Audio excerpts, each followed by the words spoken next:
Hello guys, नमस्कार। आप देख रहे हैं YouTube channel study centre for GS. तथा दोस्तों, आप लोगों को बहुत बहुत स्वागत है हमारे यूट्यूब चैनल में। और दोस्तों, आज हम पढ़ने वाले हैं भारत पर तुर्कों का आक्रमण। ठीक है, तो इसमें हम महमूद गजनवी के बारे में आज डिटेल से पढ़ेंगे। लेकिन इसके पहले हमने एक वीडियो बनाई है भारत में अरबों का आक्रमण, जिसमें हमने बहुत अच्छे ढंग से कवर किया है। उसमें मोहम्मद बिन कासिम के बारे में देखा है, प्लस कैसे भारत में इस्लाम ने सबसे पहले शुरुआत की, कैसे पाँव पसारा इस्लाम ने एक तरह से। तो हमने बहुत बढ़िया ढंग से उसमें कवर किए। अगर आप लोगों ने नहीं देखा वीडियो तो प्लीज़ चल करके पहले जा करके उसको देख लीजिएगा। बहुत अच्छी तरह से वीडियो बनी है। कहने का मतलब उसमें बहुत रोचकता है, कहानी टाइप की है, बहुत अच्छी लगती है देखने सुनने में। तो आइए देखते हैं महमूद गजनवी के बारे में, पढ़ते हैं इसके बारे में क्या है कैसे है।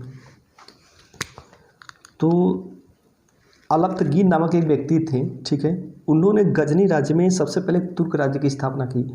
ये गजनी कहाँ, ये गजनी जो है ये अफ़गानिस्तान के बाद वाला क्षेत्र पहले था, ठीक है। अब तो नहीं है, लेकिन पहले अफ़गानिस्तान के बाद वाला क्षेत्र है। दोस्तों, अगर हम अपने भारतवर्ष की बात करें तो हम लोग का जो भारतवर्ष था ना, अखंड भारत की बात करें तो ये पूरा अफ़गानिस्तान और पाकिस्तान लेते हुए सब भारत में ही था। तो ये अफ़गानिस्तान के बाद वाला क्षेत्र था, वो गजनी था, और वहीं पर इन्होंने तुर्क राज्य की स्थापना की। तो ठीक है, उसके बाद अलख्तगीन जो थे ना, इनका एक पुत्र था सुबुक्तगीन। सुबुक्तगीन जानते हैं दोस्तों, इसने एक बार हमारे भारत के राजा थे आपके जयपाल, ठीक है। जयपाल से इन्होंने एक युद्ध किया था, जिसमें कि ये जयपाल से हार जाते हैं सुबुक्तगीन।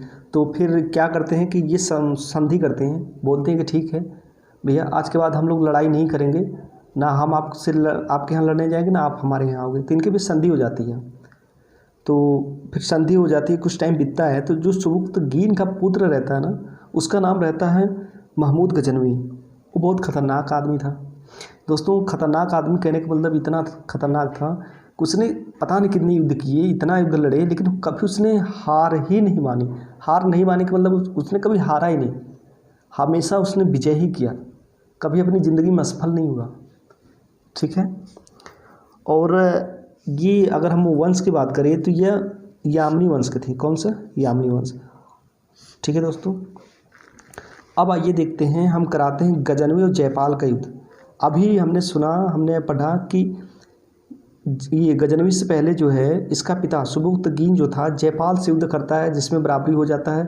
मतलब बराबरी क्या मतलब, ये सुबुक्तगीन है जो माफ़ी साफ़ी मांगता है, बोलता है कि हम नहीं आएंगे आपके भारत में अब आक्रमण करने। तो इस तरह से अगर देखा जाए तो सुबुक्तगीन की बेइज्जती हुई, ठीक है। तो उसका बदला लेने के लिए इसका पुत्र जो है गजनवी, ये आता है जयपाल से युद्ध करने। मतलब हमारे पिता को हरा दिया है, ऐसा कैसे होगा।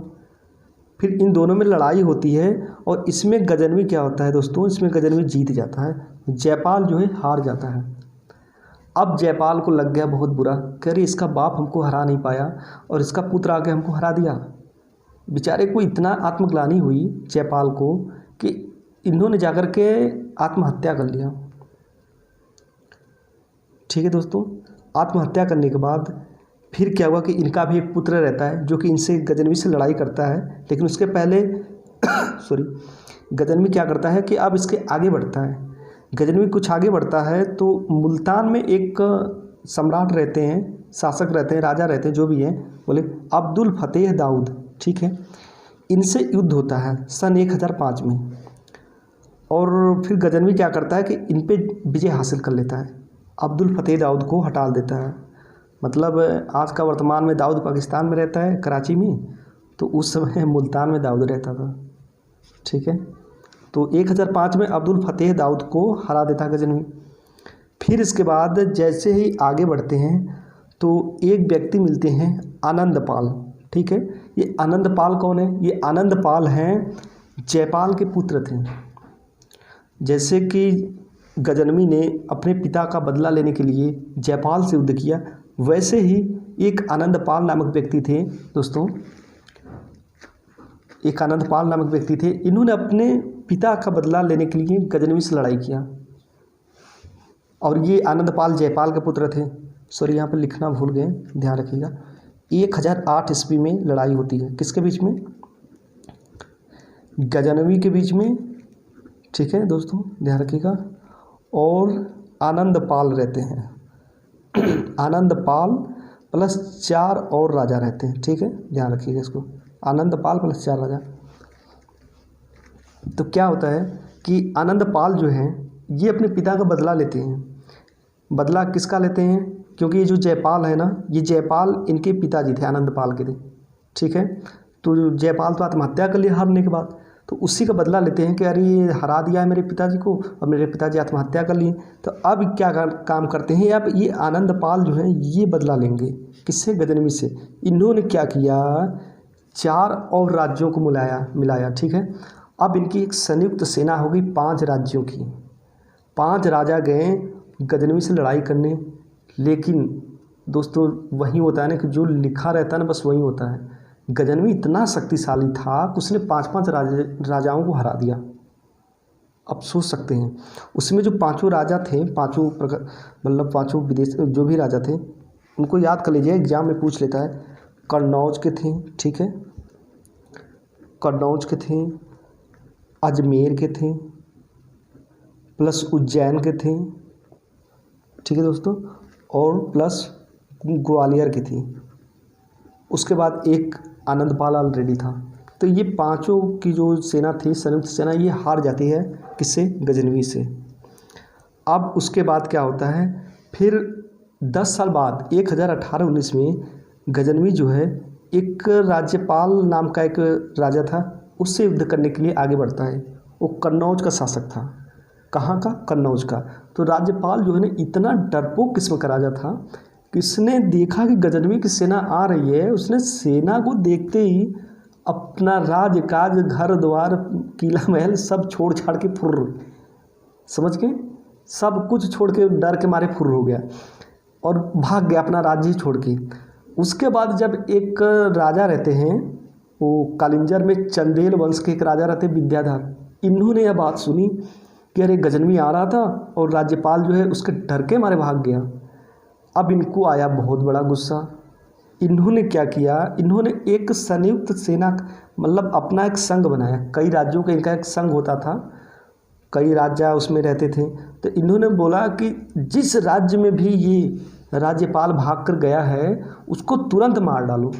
तो अगल बगल जितने भी राजा थे, जितने भी राज्य थे, ये क्या हुआ, इन लोगों ने अपना उसको खोजा, अपने राज्य में खोजा। जाएगा तो जाएगा, रहेगा तो उसके अगल बगल ही ना, भारत देश में तो रहेगा ना। तो इसको पकड़ के इसको मरवा डाला, ठीक है। जब मरवा डाला तो फिर क्या हुआ, इसको लग गया बुरा, किसको? गजनवी को बहुत बुरा लग गया। बोला कि अरे वो तो हमसे डर के भाग गया। तो फिर ये विद्याधर की इतनी हिम्मत कि वो तो हमारे खिलाफ भड़का रहा है, उसको मार दिया, इसका मतलब वो हमसे युद्ध करना चाह रहा है। तो ये गजनवी इस पर भड़क गया विद्याधर पर। अब क्या हुआ, इसने सोचा कि विद्याधर को हल्के में ले लिया, सोचा कि इसको भी चल के पीट पाट के चले जाएंगे। फिर ये क्या करते हैं गजनवी साहब, ये तो संकी थे ही ऑलरेडी, कभी इन्होंने हारा ही नहीं, हार का मुंह देखा ही नहीं, तो इसलिए इनके अंदर घमंड था। ये चल पड़ते हैं विद्याधर से लड़ाई करने। विद्याधर इतने शक्तिशाली राजा थे, गजब की इनके अंदर प्रतिभा थी और बहुत ही मतलब एक साहस वाले राजा थे, ठीक है। अब लड़ाई शुरू होती है गजनवी और विद्याधर के बीच में। क्या होता है कि कई दिन तक लड़ाइयाँ चलती रही, न विद्याधर हारे ना गजनवी हारे, लेकिन गजनवी की हिम्मत हार गई। उसने बोला कि एक काम करो, आप हमसे ले लो कुछ, ठीक है, आप हमसे ले लो 15 किले ले लो, 15 दुर्ग ले लो, बट अब हाथ जोड़ता हूँ, आपके सामने नहीं आऊँगा, ठीक है, और हम लोग अब लड़ाई नहीं करेंगे। विद्याधर खुश, उन्होंने गजनवी से 15 दुर्ग लिए। कितना? 15 दुर्ग लिए, और उसके बाद दुर्ग ले करके अपना साइड हट गए, ठीक है दोस्तों, और गजनवी फिर चला गया। हालांकि इसमें हार नहीं हुई थी, बट दोनों ने क्या किया ना कि समझौता कर लिया एक तरह से। हालांकि गजनवी को इसमें नुकसान सहना पड़ा, उसने अपना 15 दुर्ग फोकट में देना पड़ गया उसको, विद्याधर को। उसके बाद गजनवी बढ़ता है गुजरात साइड में। वहाँ पर एक रहते हैं दोस्तों भीमदेव, या फिर उसी को बोलते हैं मूलराज प्रथम। शासक थे ना ये भीमदेव थे, इन्हीं को बोलते हैं मूलराज प्रथम, ठीक है। और यहीं पर सोमनाथ मंदिर रहता है गुजरात में। यहीं पर गजनवी अब आक्रमण करता है, बहुत सारे सोना पैसा लूटता है, बहुत सारे। कहा जाता है दोस्तों कि वो कई महीने तक अपने ऊँटों से ना यहाँ से भारत से लेकर के अरब रास्ते तक कई महीने तक लूटता रह गया। इतना ज़्यादा सोना पैसा सोमनाथ मंदिर में था, ठीक है। तो यहाँ पर जो भीमदेव थे राजा, इसको हरा दिया इन्होंने, गजनवी ने, और हराने के बाद सब मंदिर पर आक्रमण कर लिया, बहुत ज़्यादा लूटा। कहा जाता है कि भारत में इसने जो है 17 बार मतलब आक्रमण किया था, ठीक है। और सबसे बड़ी बात पता है, सबसे घिन्न वाली बात कौन सी है? ये लोग इतनी नीचता दिखा देते हैं कि आप सोच भी नहीं सकते। इसने क्या किया, पैसे तो लूटे लूटे, हीरा जवाहरात लूटे ही लूटे, सोना चांदी लूटे ही लूटे। इसने क्या कम कर दिया कि जो शिवलिंग था ना, जो सोमनाथ मंदिर में का शिवलिंग था, इसने उस शिवलिंग को इतना छोटे छोटे टुकड़े में तोड़ा, और तोड़ने के बाद ले गया अपने गजनी, ठीक है। वहाँ गजनी में एक जामी मस्जिद थी, उस जामी मस्जिद में उस शिवलिंग को क्या है कि सीढ़ियों पर चढ़वा दिया। सीढ़ियों पर क्यों चढ़वाया दोस्तों, बताओ आप हमको, क्या सोच सकते हो आप? सीढ़ियों पर इसलिए चढ़वाया ना कि जितने भी मुस्लिम व्यक्ति जाएंगे उसमें नमाज़ पढ़ने, तो अपने जूते चप्पलों से उस पर चढ़ कर जाएंगे। सोचिए इनकी मानसिकता क्या है, इनके विचार क्या थे। इतने गिरे हुए लोग इंसान थे, ठीक है। आइए आगे देखते हैं। उसके बाद आपका हो गया भीमदेव प्लस मूलराज प्रथम, ठीक है। ये लगभग में आपका जो था, ये युद्ध जब हुआ था ना, तो आपका 1025 के आसपास था, ठीक है। कितना सन? 1025 के आसपास, 24-25 के आसपास। अब क्या है, अब देखिए कि मोहम्मद, अच्छा एक चीज़ और देखिए दोस्तों, यहाँ पर ध्यान रखिएगा, जो मोहम्मद गोरी थे ना, ये भीमदेव प्रथम या फिर मूलराज, भीमदेव द्वितीय या फिर मूलराज द्वितीय के साथ युद्ध लड़े थे। कौन से? 1178 में। तो इतना ध्यान रखिएगा, जो गजनवी था उसने भीमदेव प्रथम के साथ लड़ाई किया था, और मोहम्मद गोरी है ये भीमदेव द्वितीय तथा मूलराज द्वितीय, मतलब दोनों सेम एक ही हैं, तो उनके साथ लड़ाई किया था। बहुत का अंतर देखिए, 1024-25 में ये लड़ाई किए थे, और ये मोहम्मद गोरी जो है ये आपका 1178 में, मतलब कि 150 साल का अंतर है, तो इसको ध्यान रखिएगा। उसके बाद 1030 में महमूद गजनवी की मृत्यु हो जाती है, ठीक है, मृत्यु हो जाती है। आइए उसके बारे में कुछ देख लेते हैं। जो उसने कुछ उपाधियाँ धारण की थी, तो इसने उपाधि एक पहली धारण की थी बुता किशन। बुता किशन का मतलब होता है दोस्तों मूर्ति भंजक। मूर्ति भंजक किससे बोलते हैं? मूर्तियों को तोड़ने वाला, मूर्तियों को भंजन करने वाला। तो ये आया था, तो मंदिर में काफ़ी ज़्यादा मंदिर तोड़ता था, मूर्ति तोड़ता था, इसलिए इसको मूर्ति भंजक बोला गया, इसकी उपाधि हो गई। उसके बाद जो आता है गाजी, इसने गाजी की उपाधि धारण की थी। गाजी का मतलब होता है दोस्तों विधर्मियों का कत्ल करने वाला, मतलब दूसरे धर्म का कत्ल करने वाला। तो ये जो है हिंदुओं का कत्ल किया, बौद्धों का कत्ल किया, तो इसलिए इसको गाजी बोला गया। इसने गाजी को उपाधि धारण की। अच्छा, कमेंट में एक और बताइएगा कि ये गाजी को उपाधि किसने धारण की थी? आप लोग कमेंट में इसको ज़रूर बताइएगा, ठीक है। इसके दरबारी विद्वान की बात करें तो इसके दरबार में ना कई विद्वान रहते थे, जैसे में कि एक अलबरूनी नाम के विद्वान थे, ठीक है। ये अलबरूनी थे। इन्होंने क्या किया था कि इन्होंने पुराणों का अध्ययन किया था, ध्यान रखिएगा, इन्होंने पुराणों का अध्ययन किया था, और ये पहले ऐसे तुर्की व्यक्ति थे जिन्होंने पुराणों का अध्ययन किया, ठीक है। इनकी 2 पुस्तकें थीं, किताबुल हिंद, तारीख़ हिंद। ध्यान रखिएगा, किताब उल हिंद मतलब एक किताब से, और दूसरा तारीख़ हिंद, दूसरा तारीख से।